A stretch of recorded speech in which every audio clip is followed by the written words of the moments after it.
gee julle 'n nuwe gebod. Julle moet mekaar lief hê, soos ek julle liefhet. Moet julle mekaar ook lief hê. As julle mekaar liefhet, sal almal weet dat julle disippels van God is. Goeiedag, ons is graag baie verwelkom by ons digitale erediens van Sondag 12 Julie. Mag die erediens vir jou ook 'n belewenis wees. Kom ons bid saam dat die Here ons deur sy Gees ook sal lei. Here, baie dankie vir die voorreg om ook digitaal te kan inskakel en te kan weet, U praat met ons deur die Heilige Gees. Here, dankie vir die voorreg om dit te kan wees van Helleberg gemeente of waar jy te kan inskakel. En Here, as U vandag ook U Gees met ons praat, Here, mag ons luister, mag ons U woord doen, mag ons die dankbaarheid en vreugde ook uitleef. Amen. Ons gaan vandag saam lees uit die boek Levitikus. Nou onlangs by die Bybelskool in die tweede kwartaal het ek ook gevra, wat is julle gunsteling boek in die Bybel? En niemand van die mense wat die aand by die Bybelskool was het gesê Levitikus is hulle gunsteling boek nie. Maar belangrik is, Levitikus is 'n belangrike boek in die Bybel. En in hierdie derde kwartaal gaan ons ook 4 geleenthede hê waar ons ook 'n voorvlug gaan neem deur die Ou Testament, onder andere ook die boek Levitikus. Ons begin met die Bybelskool weer Woensdag, 29 Julie. Die boek Levitikus kan rofweg opgedeel word in 3 dele, met Levitikus 16 reg in die middel, soos 'n skarnier, waaroor gepraat word oor die groot versoendag. En daar word aan weerskante van hierdie groot aanbiddingsgeleentheid, is daar 2 blokke teks, 'n lys wat offers vir God bring, Levitikus 1 tot 15, die sogenaamde heiligheidswet, ook Levitikus 17 tot 27. Nou belangrik is, ons gaan 'n bietjie fokus op die eerste deel en praat oor wat beteken hierdie offers ook vir ons. Ja, die woord heiligheid is 'n belangrike woord in die boek Levitikus, maar vandag gaan ons 'n bietjie fokus op die eerste offers wat ook in Levitikus 1 tot 3 en Levitikus 7 ook voorkom. Kom ons lees saam met Levitikus 3 vanaf vers 1 tot 5. As iemand se offer 'n maaltydoffer is wat uit die beeste kom, moet hy 'n bul of 'n koei sonder gebrek bring. Hy moet dit voor die Here bring en sy hand op die kop van sy offer lê. Dan moet hy dit keel afsny by die ingang van die tent van ontmoeting en die seuns van Aaron, die priesters, moet die bloed reg rondom teen die altaar sprinkel. Van die maaltydoffer moet hy vir die Here offergawe bring, die vet wat die binnegoed bedek en al die vet van die binnegoed, sowel as die 2 niere met die vet daaraan wat teen die kruis lê. Die lewerlop moet hy saam met die niere verwyder. Die seuns van Aaron moet dit op die altaar verbrand, bo op die brandoffer wat op die hout op die vuur op die altaar is. Dis 'n geurende offer, 'n offergawe aan die Here. Dan lees ons ook in Levitikus 7 vers 11 tot 21. Dit is die voorskrifte vir 'n maaltydoffer wat vir die Here gebring word. As iemand dit uit dankbaarheid bring, moet hy saam met die dankoffer ongesuurde brood aanbied. Ringbrode, klam gemaak met olyfolie, platbrode, gesmeer met olyfolie en gesifte meel, klam gemaak met olyfolie en deurgeknie. Saam met die ringbrode moet hy brood met suurdeeg gebak aanbied by sy maaltydoffer wat hy as dankoffer bring. Van elke soort brood van die offer moet hy een aanbied as 'n wydingsgeskenk aan die Here. Dit is bedoel vir die priester wat die bloed van die maaltydoffer sprinkel. Dit kom hom toe. Die vleis van sy maaltydoffer wat iemand uit dankbaarheid bring, moet op die dag van sy offer geëet word. Niks daarvan mag oorbly tot die volgende oggend nie. As sy offergawe 'n slagoffer is, na gelofte of vrywillig, moet op dieselfde dag wat sy offer bring geëet word. Wat daarvan oorbly tot die volgende dag, mag ook nog geëet word. Wat op die 3de dag nog van die offervleis oor is, moet met vuur verbrand word. As terwyl van die vleis van die maaltydoffer op die 3de dag geëet word, sal die persoon wat dit offer bring, nie aanvaar word nie. Dit sal nie in sy guns tel nie. Dit is iets waaglikks en die persoon wat daarvan eet, sal sy skuld moet dra. Vleis wat raak aan enigiets wat onrein is, mag nie geëet word nie. Met vuur moet dit verbrand word. Wat die offervleis betref, enigiemand wat rein is, mag daarvan eet. Iemand wat terwyl hy onrein is, die vleis eet van die maaltydoffer wat aan die Here behoort, sal van sy mense afgesny word. Wanneer iemand aan iets raak wat onrein is, of dit nou onreinheid van 'n mens of 'n onrein dier is, of enigiets onreins wat afstootlik is, en hy eet van die vleis van die maaltydoffer, wat aan die Here behoort, sal daardie persoon van sy mense afgesny word. Dis die woord van die Here, en ons gaan ook nadink vandag oor die tema, my hart roep uit na vreugde. Nou, 'n tyd gelede is spottenderwys gesê, die NG Kerk het die kruis vir die Katolieke Kerk gegee, die Heilige Gees vir die Charismatiese Kerke gegee, wat daarom gelukkig die bazaar behou. Nou, hierdie grappie vertel gelukkig nie die volle waarheid nie. Ja, ons kerk het dalk in die verlede te min gemaak van simbole soos die kruis, maar gelukkig is daar in die meeste kerke, vandag NG Kerke ook 'n kruis. Ons het dalk te min gemaak van die werking van die Jesus Christus se Gees, maar hier is ook die duif as teken van die Heilige Gees. Ja, ons doen moeite, ook in Pinkstertyd en reg deur die jaar om te sê, die Heilige Gees is belangrik, die Gees help ons en gee ons gawes en begelei ons. Maar om met vreugde en dankbaarheid en teenwoordigheid van hierdie fees te vier is baie belangrik. Net soos die kruis en net soos die Heilige Gees. En kom ons kyk 'n bietjie dieper na die teks in die lig van vanoggend se tema. Daar word baie keer gevra, wat is aanbidding? Ja, soms verwar ons ook die verskillende terme. Ons praat van lof en aanbidding, en verstaan ons dat lof gaan oor die liedere wat ons met vreugde sing aan die begin, en aanbidding liedere wat ons later stadiger meer gewyd sing. Aanbidding is 'n breë term wat ook lof insluit. Aanbidding gaan oor 'n doelbewuste fokus op God. Ja, elke dag leef ons in teenwoordigheid van God. En God is oral teenwoordig. Ons hoef nie te gaan soek of ons hoef nie in die kerk in te bring nie.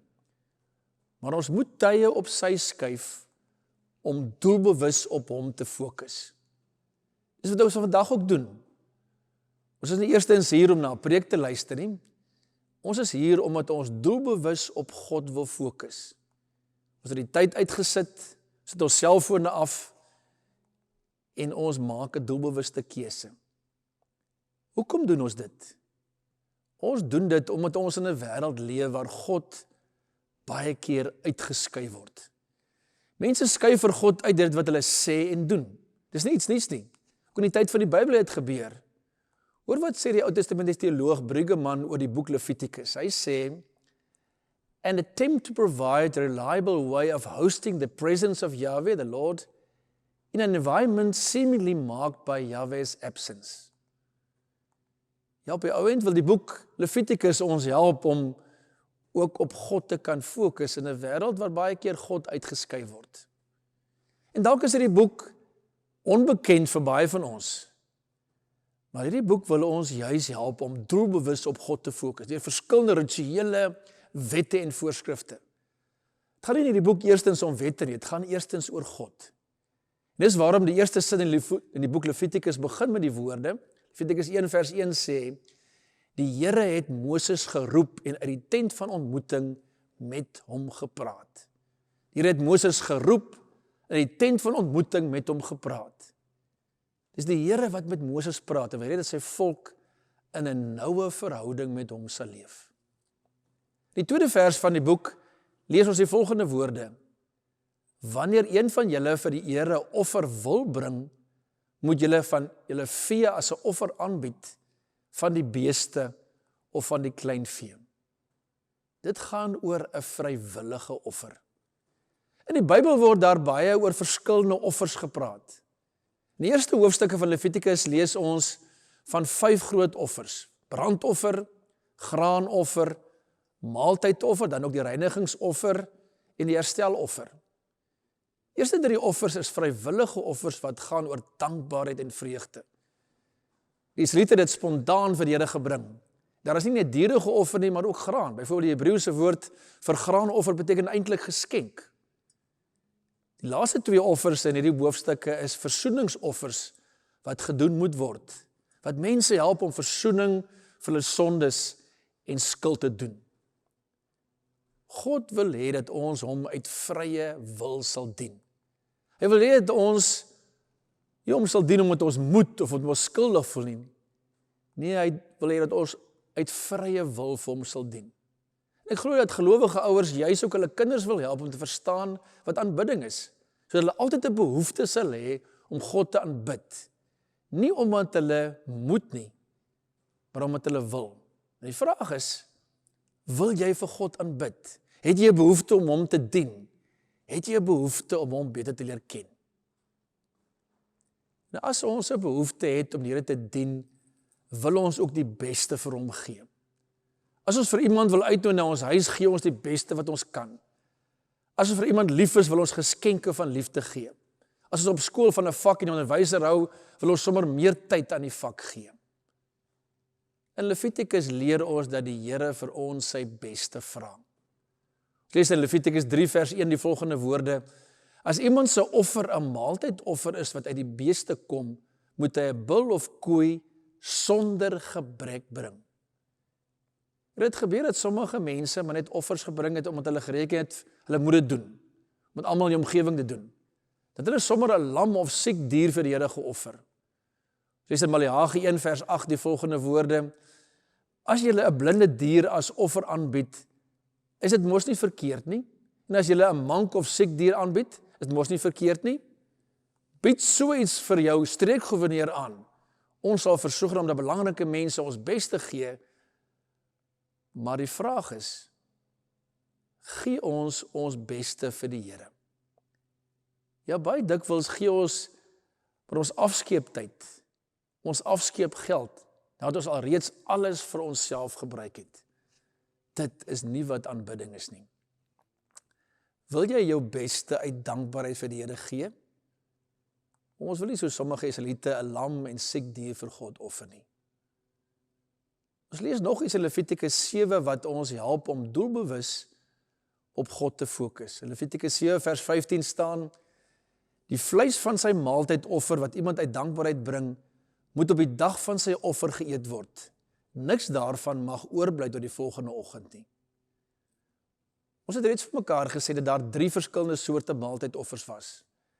In vers 16 lees ons dat 'n offer vir 'n gelofte wel nog 'n dag kan oorstaan. Hoekom moes die vleis dieselfde dag geëet word? Een van die redes was waarskynlik omdat dit kon sleg raak, omdat daar nie yskaste was nie. Maar die belangrikste rede is dat hulle moes besef dat hulle elke dag afhanklik van die Here is. Hulle moes elke dag doelbewus daarin dink dat God sorg.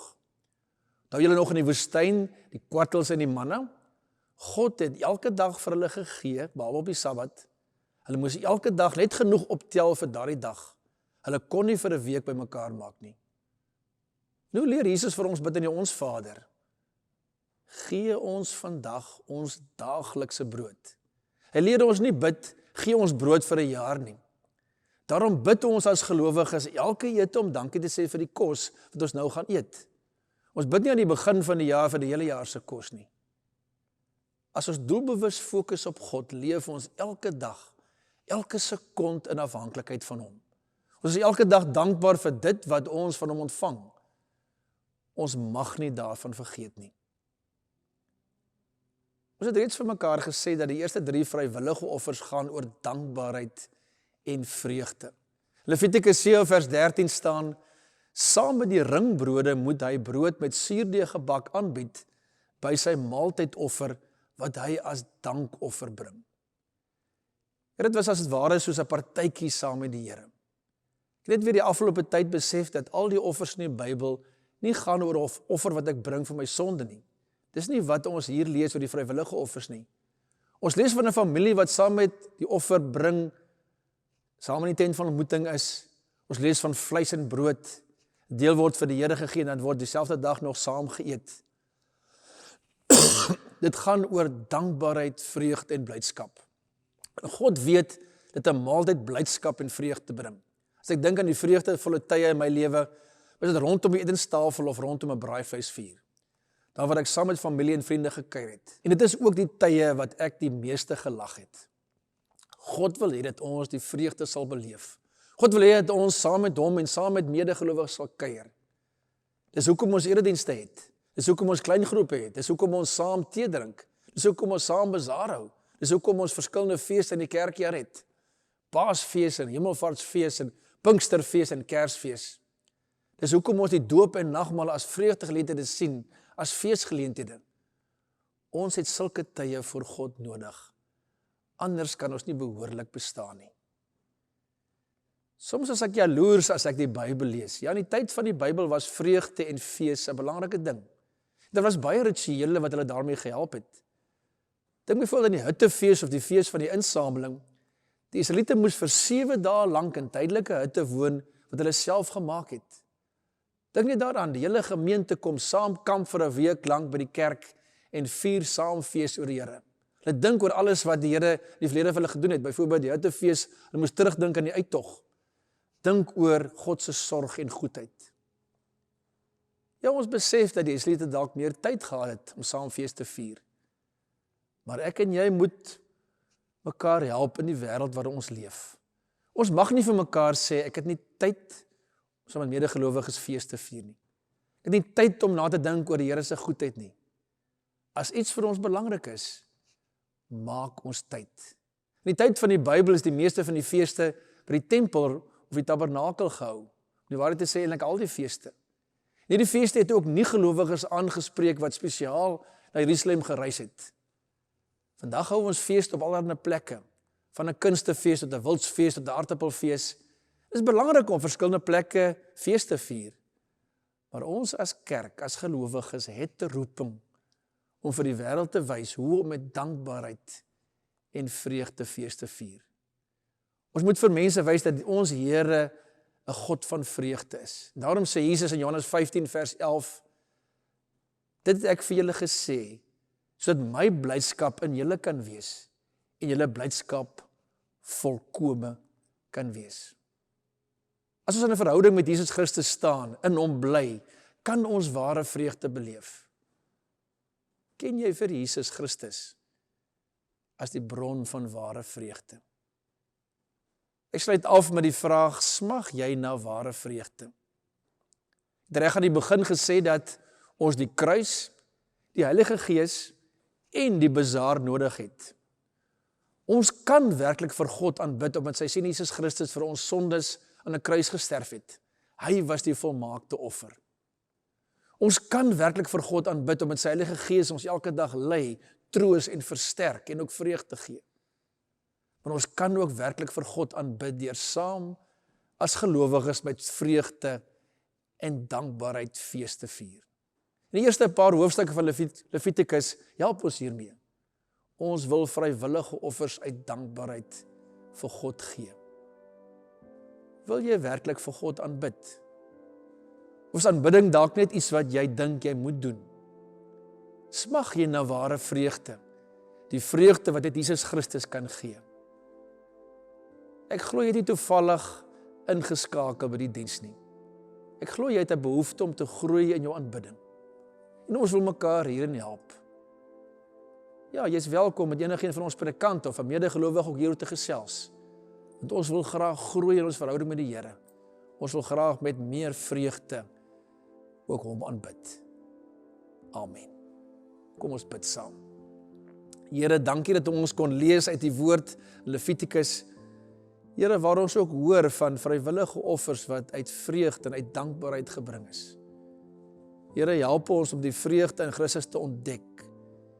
En Here, help ons om dit te kan uitleef.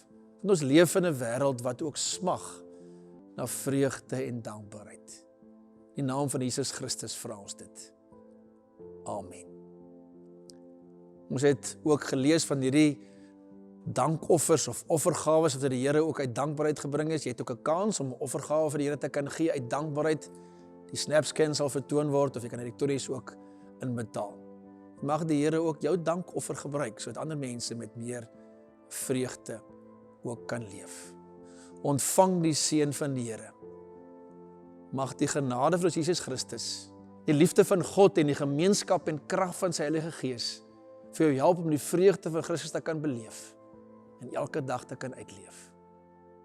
Amen. 'n geseënde week vir jou.